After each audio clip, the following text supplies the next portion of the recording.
नसू एक औरत नुमा आदमी था। बारीक आवाज़, बग़ैर दाढ़ी और नाजुक अंदाम मर्द में वो अपनी ज़ाहिरी शक्ल और सूरत से फ़ायदा उठाते हुए जनाना हमाम में औरतों का मसाज करता था और मैल उतारता था। कोई भी उसकी हकीकत नहीं जानता था, सभी उसे औरत समझते थे। ये तरीका उसके लिए ज़रिए मुआश भी था और औरतों के जिस्म से लज्जत भी लेता था।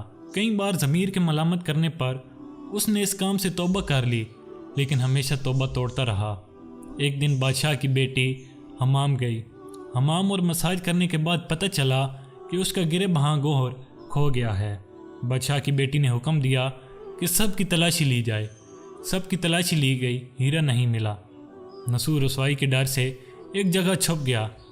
जब उसने देखा कि शहजादी की कनीज़ें उसे ढूंढ रही हैं, तो सच्चे दिल से उसने अल्लाह को पुकारा और अल्लाह की बारगाह में दिल से तौबा की और वादा किया कि आइंदा कभी भी ये काम नहीं करूँगा, मेरी लाज रख ले मौला। दुआ मांग ही रहा था कि अचानक बाहर से आवाज़ आई कि नसू को छोड़ दो, हीरा मिल गया है। नसू नम आँखों से शहजादी से वो रुखसत लेकर घर आ गया। नसू ने कुदरत का करिश्मा देख लिया था। उसने हमेशा हमेशा के लिए इस काम से तौबा कर ली। कई दिनों से हमाम न जाने पर एक दिन शहजादी ने बुलावा भेजा कि आकर हमाम में मेरा मसाज करे, लेकिन नसू ने बहाना बनाया कि मेरे हाथ में दर्द है, मैं मसाज नहीं कर सकता। नसू ने देखा कि इस शहर में रहना उसके लिए मुनासिब नहीं है।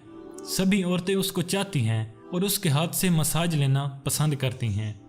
जितना भी गलत तरीके से माल कमाया था सब गरीबों में बांट दिया और शहर से निकलकर कई मील दूर एक पहाड़ी पर डेरा डालकर अल्लाह ताला की इबादत में मशगूल हो गया।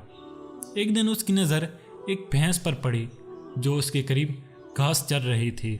उसने सोचा यह किसी चरवाहे से भागकर यहाँ आ गई है, जब तक उसका मालिक न मिल जाए तब तक मैं उसकी देखभाल कर लेता हूँ। लिहाजा उसकी देखभाल करने लगा। कुछ दिन बाद एक तिजारती काफिला रास्ता भूलकर उधर आ गया। सारे प्यास की शिद्दत से नढाल थे। उन्होंने नसू से पानी मांगा। नसू ने सबको भैंस का दूध पिलाया और सबको सैराब कर दिया। काफिले वालों ने नसू से शहर जाने का रास्ता पूछा। नसू ने उनको आसान और नज़दीकी रास्ता दिखाया। नसू के अखलाक से मुतासिर होकर ताजरों ने जाते हुए उसे बहुत सारा माल बतौर तोहफा दिया। नसू ने इन पैसों से वहाँ कुआं खुदवाया। आहिस्ता आहिस्ता लोग वहाँ बसने लगे और इमारतें बनने लगीं। वहाँ के लोग नसू को बड़ी इज्जत और एहतराम की निगाह से देखते थे। रफ्ता रफ्ता नसू की नेकी के चर्चे बादशाह तक जा पहुँचे। बादशाह के दिल में नसू से मिलने का इश्तियाक पैदा हुआ। उसने नसू को पैगाम भिजवाया कि बादशाह आपसे मिलना चाहते हैं, मेहरबानी करके दरबार में तशरीफ़ ले आएं।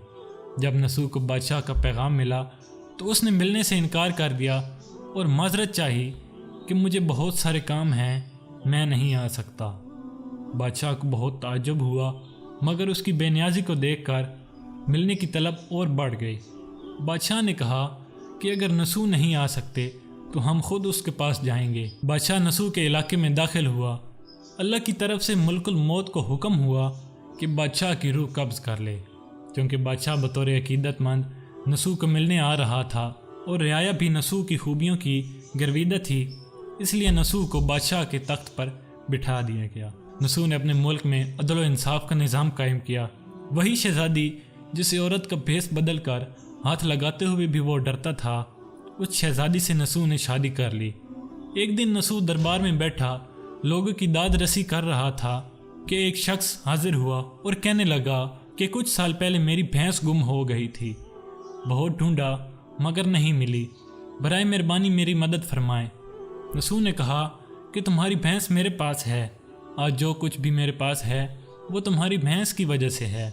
नसू ने हुक्म दिया कि उसके सारे माल और दौलत का आधा हिस्सा भैंस के मालिक को दे दिया जाए। वो शख्स अल्लाह के हुक्म से कहने लगा, ए नसू, जान लो ना मैं इंसान हूँ और ना ही वो जानवर भैंस है, बल्कि हम दोनों फरिश्ते हैं। तुम्हारे इम्तिहान के लिए आए थे। ये सारा माल और दौलत तुम्हारे सच्चे दिल से तौबा का नतीजा है। ये सब कुछ तुम्हें मुबारक हो। वो दोनों फरिश्ते गायब हो गए। इसी वजह से सच्चे दिल से तौबा करने को तौबा नसूह भी कहते हैं। तारीख़ की किताब में नसूह को बनी इसराइल के एक बहुत बड़े आबिद की हैसियत से लिखा गया है।